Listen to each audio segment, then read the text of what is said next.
All right, so one of my viewers contacted me some months ago and said, Rabi, it's been a while that you have talked about real estate companies. Or it's like you don't now these people's time again. Yeah. To be very frank, I've been very busy, and for the past 4 months, 5 months particularly, I've been finding a lot of like trying to face a lot of fires and trying to get a lot of my clients and a lot of my investors out of different challenges. And so it's been a bit quite challenging even for me and for my business too. But it's high time I go back to these and talk about real estate companies, talk about their activities, talk about their policies, and look at it that real estate companies, so far so good. Are real estate companies a solution, or are they even a bigger problem?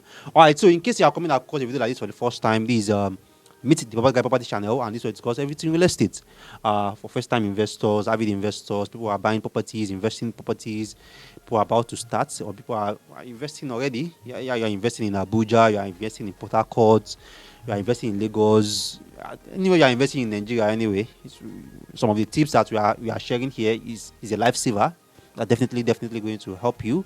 And considering that like around 70-60% of all property purchases in Nigeria right now is through a real estate company or a real estate developer, then it's very important you understand everything about their policies, about their activities, so that you know how to swim yourself through the process, and most importantly, don't lose your money or don't get scammed.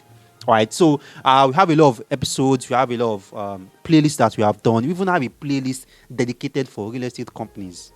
So I will also suggest you go through that playlist. We have so many videos I've done about them, talk about their refund policies, talk about the different scams by real estate companies, talk about their statutory fees, talk about reviews of real estate companies for 2023, 2022. So there are so many topics I have on that playlist, which I will advise that you go through that playlist. You are definitely going to learn a lot from that playlist. All right, so let's go straight into the video. Real estate companies in Lagos, real estate companies in Nigeria, had they a solution, really, based on their activities, based on what their policies and what they have been doing so far?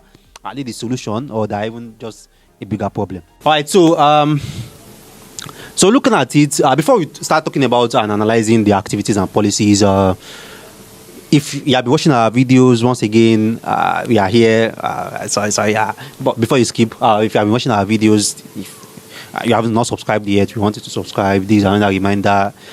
You want to subscribe, you want to be part of our subscriber list, I should target hitting 4K or 5K subscribers, but it is what it is. So we want you to subscribe.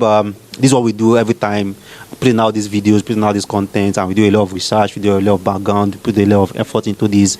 And so one of the ways that you can at least appreciate what we do and appreciate us putting these contents out there is also subscribing. If you have subscribed already, kindly do turn on your notification button. All right, so let's first look at how real estate companies came into the picture. Late 90s, early 2000s, a lot of people started having more and more issues with buying from families that sold to multiple parties, families that sold to people, and then they won't allow people to, take possession of their properties, family disputes, when this family sold the property and then another family will come and chase everybody away.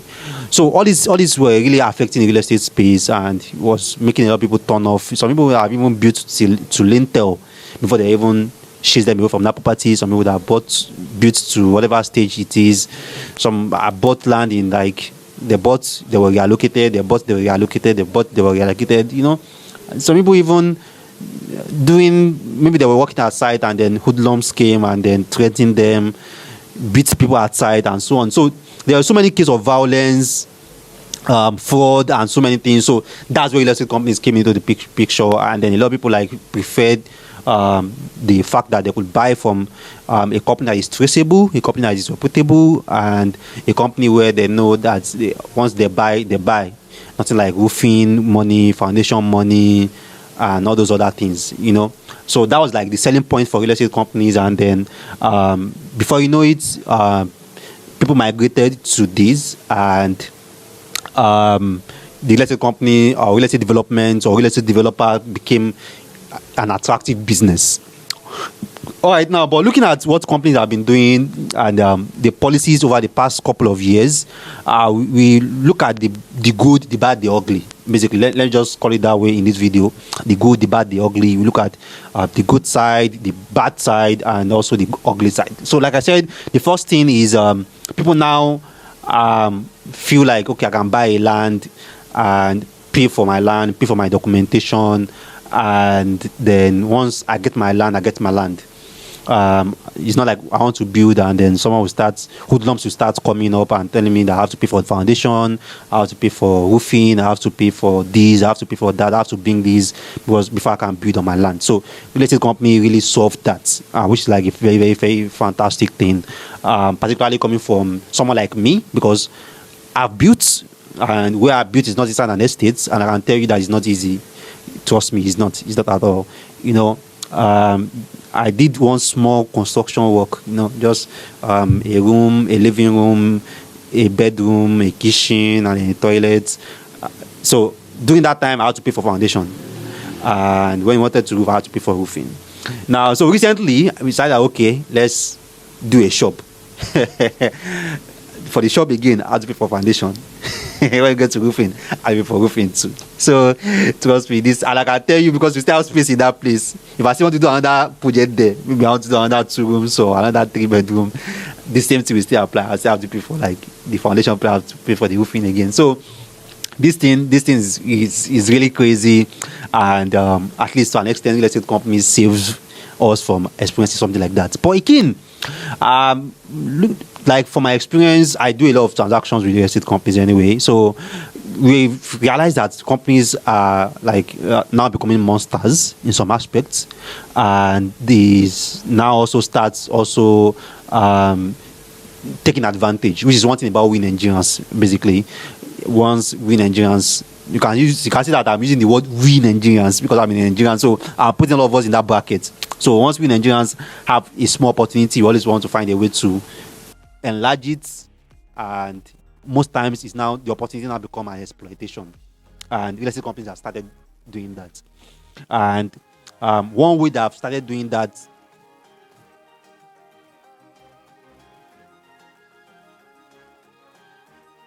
is via statutory fees. Statutory fees are all those amounts of payment they say you pay for deed of assignment, pay for survey, pay for development levy, pay for service charge. All those things are all by statutory fees. And over the past 2 years, we've realized that time and time again, these statutory fees are now becoming too exorbitant. It's becoming too high. And most times, even when the company collects these fees, they actually don't use it for what they are collecting it for.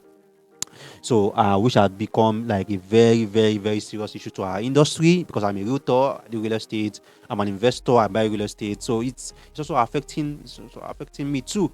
So both in terms of properties that I've sold and also properties that I've bought. So statutory fees right now, there is a big, big, big issue on it, and real estate companies need to now start to realize that statutory fees, definitely, to be very frank to me, needs to be scrapped. Really needs to be scrapped. If we're talking about legal fees, which is the deed of assignments, let clients handle their deed of assignment. Let them get a lawyer themselves, and the lawyer should prepare the deed of assignment, and then you as the company, you sign the deed of assignment, and they can go. I'm still going to come back to that deed of assignment anyway. So the survey, there are a lot of registered surveyors. Let them get a surveyor. The only thing the company should be doing is mapping out their plots, and then their surveyor can take it up from there in doing the survey plan or even registering that survey plan. As simple as that. The development levy, development levy to me, I just don't understand it anymore, because let's say, for example, a particular street that's selling a land there for like 10 million naira for a plot, 10 million for a plot. Now, a real estate company in that same street, a real estate company will sell their own land for, let's say, 15 million or 18 million or 20 million. So one way or the other, I'm already paying higher because I'm buying from a real estate company. So one of the reasons why I'm paying from the real estate company or paying higher for the real estate company is because I'm expecting development. So one of the reasons why you are charging me higher already is because you are adding value to that land. It's because you are fencing it. It's because you are doing a gate there. You are putting a security there. You are doing this. You are putting a restriction. You are doing that, and so on. So if I'm already paying higher because of those developments that are there, and I still have to pay development levy again, it's not that I'm paying twice, really. And okay, let's just find a way to still accept the fact that okay, development levy, let's pay it. But again, a lot of companies are making development levy subject to review. So which means that if you don't pay it on time, you pay more. A 1.5 million development can become 2.5 million, or a 2.5 million development can become 5 million. And the land that you bought is 3 million, and you are paying 5 million development levy. So does that really make sense? Really? So, like I said, the opportunities are there, but again, companies are trying to take more and more and more, and then this is now becoming an exploitation. All right. So now another very good thing that real estate companies did was like to put a lot of structure in how people can buy their land, or how people can acquire their land. Before when someone take you to inspect a property, and you're buying from a family or you're buying from a community, there's no really a record. The family don't have a record. They just know that they have sold land. Okay, they have 20 acres there. They don't even know they have sold the entire 20 acres. So they go to a particular street. They don't even know if they have allocated all the plots in that street. So as long as they don't see a structure there, they can allocate that land to anybody. So, but real estate company puts a structure in how they do things. They allocate plots. They know that, oh, this plot has been allocated to so person. There's a survey plan. We have given the person is our survey plan. We have given the person his deed of assignment. So they know that, okay, it's so number of plots that we have in this estate. We have left. It's also areas have been allocated. So areas have not been allocated. There's a layout. The layout, where they map out, okay, this one will be road, this one will be drainage, this one will be gate house, this will be first exit, this one will be second exit, and this is the portion we'll be allocating first, this is the portion we'll be allocating next, and so on and so forth. So they put a structure in the way properties can be bought, and people can own properties, which is fantastic, really, and which have been like a lifesaver in people not losing their properties. Most times, the big challenge that we have with real estate companies most times is for them to allocate. When they allocate, most times, at least most times, not like we don't have reallocation too, but most times when they have allocated your plots and giving your deed and survey, most times at least you can know that 70% or 60% of the time your land is safe. You get, so which is not like this the same thing when you buy it from a family or a community. They can give you any document they'll give you, they can allocate your plot, and the next day you go there, you see someone digging a foundation. So they put a structure on these things. But again, really, we now realize that just like I said before, some of these opportunities are there, but companies are just like trying to go too far, basically. And we've seen cases of companies selling more than the number of plots that they have there. And usually the people that get burnt most times are people that bought on installments. So we had companies around like 6 years ago, 7 years ago that started advertising that people can be paying 15K per week or 3K per day, for them to buy land, telling them they can pay 50K per month for them to buy land, and a lot of people bought that idea, students, traders, petty traders, market women, and so on, and they're very, very diligent with it. Every week 15K, every month 50K, they're paying this amount. Some people pay for 2 years, some people pay for 3 years, for 4 years, and so on. So after paying all this money, and then someone that was paying like 50K per month or 15K per week, and you now tell him that you come and pay 2 million for development levy, and how to pay that development levy, they have to pay it once. It now become an issue. And if they can't pay that development levy, you can't give them land. So it became obvious that no, this is not going to work, and this is not really for us. So a lot of the people that got burnt from overselling and all these devious schemes usually are people that bought on installments, and they finish their property, paying for their property after 1 year, after 2 years, or after 3 years, and there's no land for them to allocate, or the company just come up with a different policy for what they were not expecting, and they realize that, oh, I just be wasting my time for 3 years, or be wasting my time for 2 years. Whereas people that bought on outright or pay cash and carry, that have collected their plots, and some of them are already building there, some of them are already even living there. So and this is one of the reasons why I've been very, very careful with installments, long-term installment, particularly in the past couple of months, particularly for houses. Even for 12 months now, I usually look at it it's 12 months. I'll first take my time, leave developer for like 3 months, see what they have been able to do with the project before I even sell their project. Because you really don't. Yeah, it's convenient for you to buy on installment. It's affordable for you to buy on installment. But what's the essence of it being convenient and being affordable if at the end of the day you don't get what you pay for? You understand? So if you have to pay within 6 months or pay within 3 months and you get what you pay for, then fantastic. I don't have a client chasing me. You are satisfied, great. But you pay within 2 years or pay within 3 years and then there is no house, there is no property. You start chasing me. I don't have peace of mind, and you are not happy because you don't get what you pay for. So what's the essence? So this is one thing that a lot of companies have started creating a lot of different schemes around and different ways for them to just collect people's funds. We call it OPM, other people's money, and they use this money to develop or do whatever they want to do. And they just find different schemes, different ways, different policies for them to just get off the people that bought on installments out of it, and then just give them back their money. To be very frank, all right. So that's one thing about one monster way, one ugly side of real estate companies, really, that you definitely have to watch out for. And that's why I'm very, very reluctant on selling some certain installment for properties for some certain companies, to be very frank. All right. Now, another very good thing that real estate companies came up with was documentation. So previously, everyone was always left to face the documentation process yourself. You buy from a money level. What's concern your money level with documents? They give you the land, they give you the land. It's your problem. If you like, do document. If you like, don't do documents. But real estate companies at least put a lot of emphasis and importance on documents. The serious one there among them, they do the CFO, they do the layout, they go for the layout approval. Um, they do the registered survey for clients. They do the deed of assignment for clients. Ensure that it is done by a lawyer. The lawyer seal is there. Is well done. They give the client his deed of assignment. They give the client his survey plan, and they provide all the necessary materials for the client for he or she to go on and register that title with the land bureau. So for documentation, it was a good side for what a lot of the companies, not all of them, because some of them really still don't care. They just go on, buy the land, fence it. They don't do any document. Even some of them don't sign deed of assignment with the family that they bought from. It's as terrible as that. So, but again, the documentation has an ugly side right now. Documentation. So this documentation has also have an ugly side right now, because at times when you look at some of the fees that the companies are charging, you wonder like, damn, what was it? There was sometime last year I saw a company charging around 2.5% for legal. 2.5% for legal of a property of 80 million. That's roughly like around 2 point something million for legal.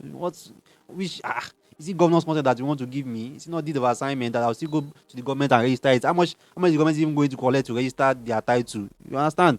So we have companies charging 7.5% for statutory fees. I was looking at one FAQ recently of a property. The property is like around 200 something million, charging 7 point something percent as statutory fees.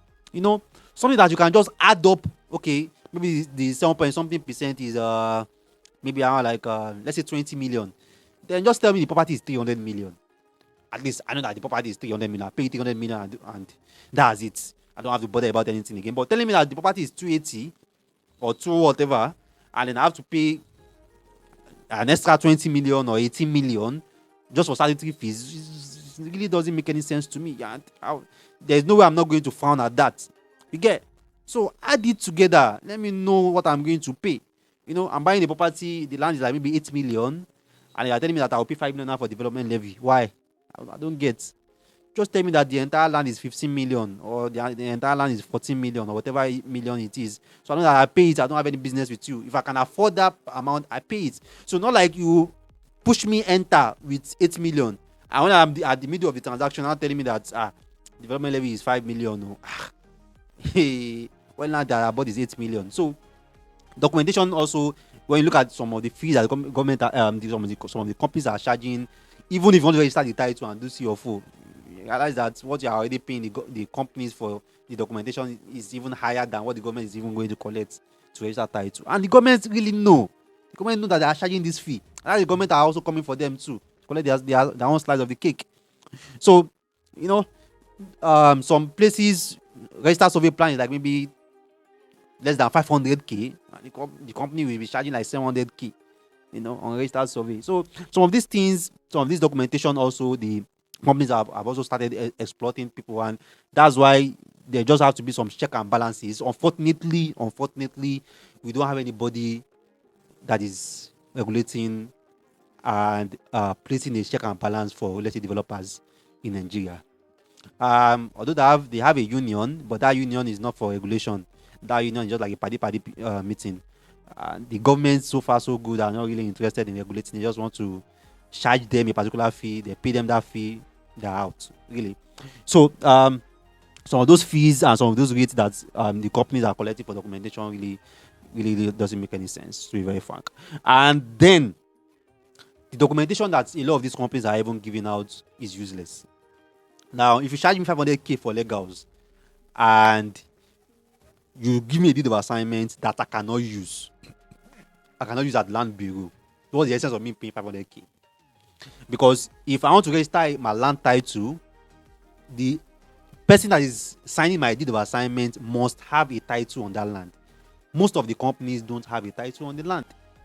So that means most of the companies that are selling land in Ekpe, that are selling freehold, that are selling whatever, they don't have a title on the land, and they are signing deed of assignment for everybody. Some of those that are selling CFO land, they don't have their governor's consent. The CFO have been there before they bought the property, so the CFO is not in their name, and they are signing deed of assignment. And some of them don't even plan to do the governor's consent. So which means that the deed of assignment that are even giving clients is useless. You get? So this is even another matter for another day, to be very frank. Like I said, this thing is not only affecting clients, it's affecting me too, because I got close like around 18, 17 properties from real estate companies too. So now another very good side so far that companies have been doing also is the fact that they reduce the entry barrier. Before, for you to buy a house, the house is 50 million, the house is 50 million, you just have to find a way to cough out 50 million. But real estate companies now, they can drop 10 million as deposit, drop 50 million as deposit. Okay, let's sign a contract of sale.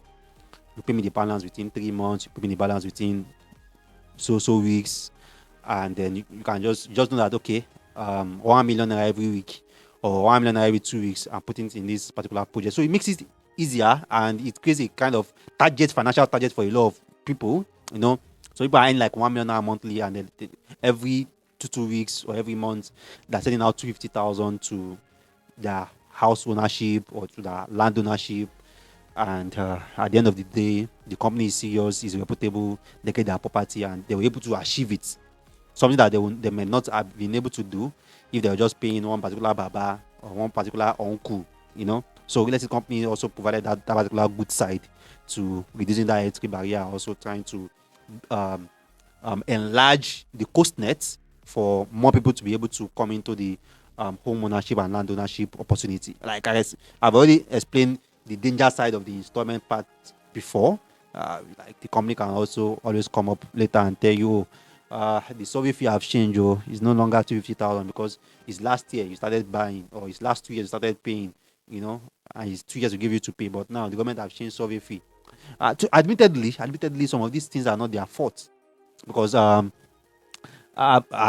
see a lot of things behind the scene, and I also know how the government also can be part of the trouble, and be part of also the problems too. But again, the companies, trust me, the companies are not angels. The companies are not saints. They have a very, very big parts they play in some of these troubles that clients and investors eventually face when they buy from them. So the good side, the companies like lower the entry barrier, widen the net for more people to also come in. But another bad side really is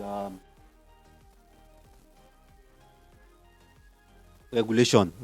Like it's really crazy what the companies are doing now with regulation, to be very frank. And a lot of people have end up having serious issues with different companies regarding regulation, particularly people that buy land and they want to build.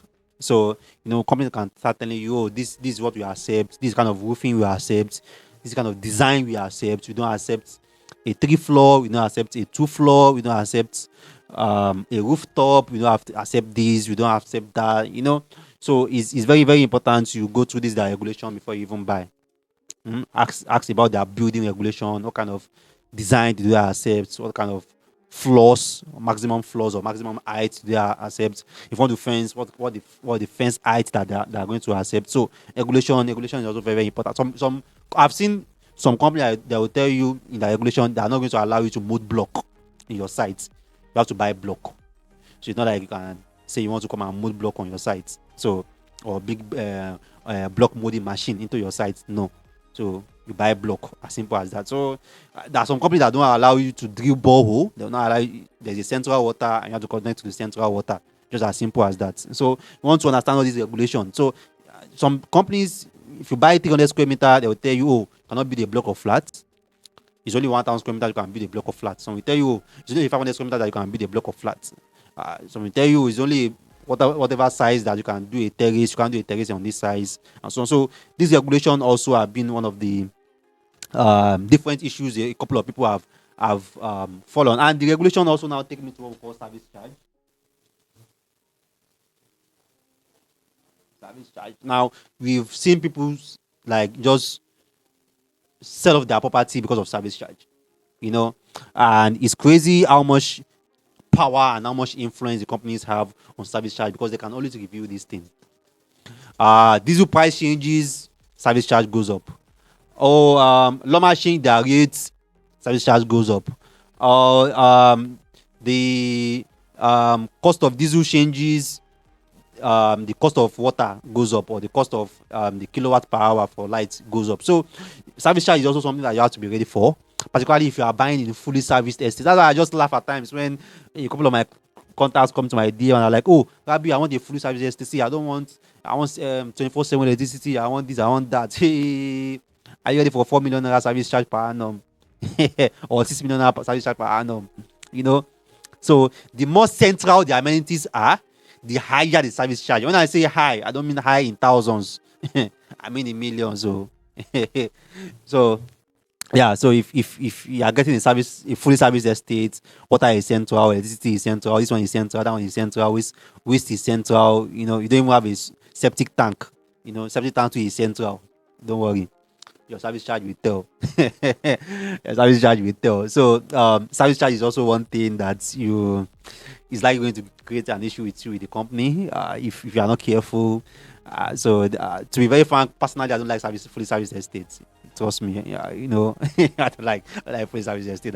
So people will tell you that I bought house in your estate. I'll still be like a tenant when I'm paying 6 million or 4 million now for service charge. So these are just like some of the things that you have to have in mind at the back of your mind. So it's the good, the bad, the ugly side of real estate companies and their policies. And another bad policy, very, very bad policy, I've been tackling for a couple of times for a period of time now.